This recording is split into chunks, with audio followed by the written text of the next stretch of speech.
দেখুন আমাদের এখানে নাগরদোলার ব্রেক ডান্সে বেশি লোক হচ্ছে না বলে ওরা আর কি করবে, খালি নাগরদোলার ব্রেক ডান্স চালিয়ে দিচ্ছে যাতে কয়েকজন লোক আসে।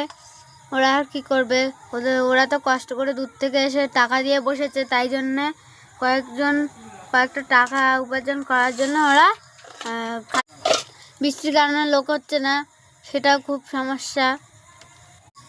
কালকে জামাই ষষ্ঠী, কালকে যদি ওদের বেচা কেনা হয় তবে ওদের তো খুবই মজা হবে।